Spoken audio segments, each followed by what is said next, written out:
Di sebuah hutan yang hijau dan damai, hiduplah seekor kancil kecil yang lincah dan cerdik.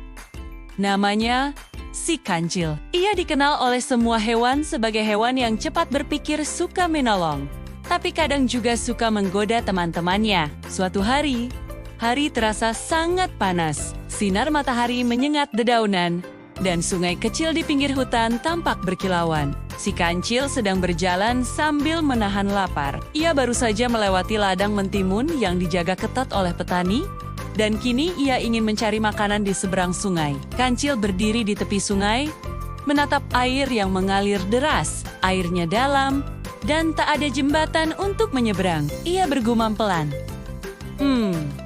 Bagaimana ya caranya? Aku bisa sampai ke seberang tanpa basah kuyup? Tiba-tiba, dari balik air yang tenang, muncul kepala seekor buaya besar.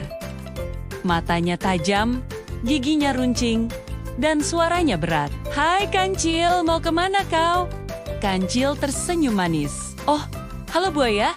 Aku ingin ke seberang sana, mencari makanan. Tapi sungainya dalam sekali. Kalau aku menyeberang, aku bisa hanyut."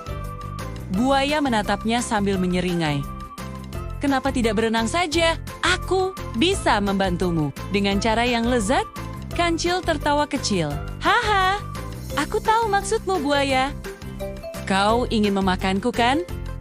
Buaya tidak menjawab, tapi matanya berkilat. Kancil pura-pura berpikir keras, lalu berkata dengan suara lembut, "Buaya, dengarkan dulu.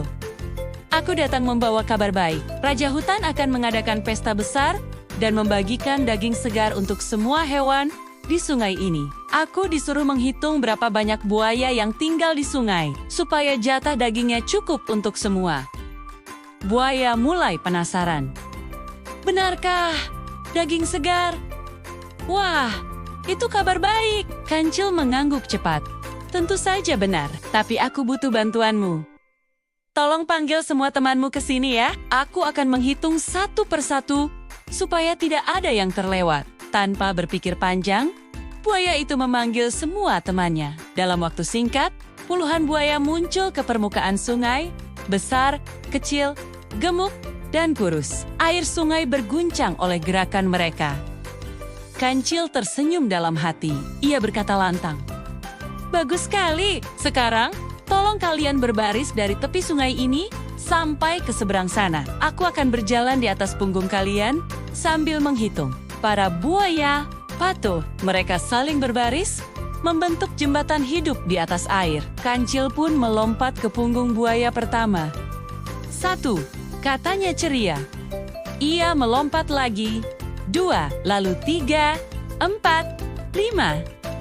Ia terus melompat dari satu punggung ke punggung berikutnya sambil tertawa senang. 6, 7, 8. Akhirnya, kancil sampai di seberang sungai. Ia melompat ke daratan, menoleh ke belakang, dan berkata, "Terima kasih banyak, teman-teman buaya. Kalian sudah sangat membantu." Buaya paling depan bertanya, "Lalu kapan kami dapat dagingnya?" Kancil tertawa pelan. "Oh, dagingnya? Kalian sudah mendapatkannya kok. Dagingnya adalah daging kebodohan kalian sendiri." Buaya-buaya itu marah. Mereka mengibaskan ekor, membuat air sungai bergelombang besar. Tapi kancil sudah jauh, berlari ke dalam hutan sambil tertawa ringan. Ia tahu, kejahilan kecilnya telah menyelamatkannya dari bahaya.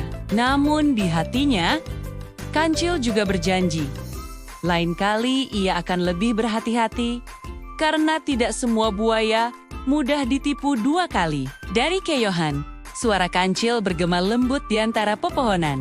"Gunakanlah kecerdikanmu untuk bertahan hidup, tapi jangan gunakan untuk menyakiti. Karena kepintaran tanpa hati bisa berubah menjadi kesombongan."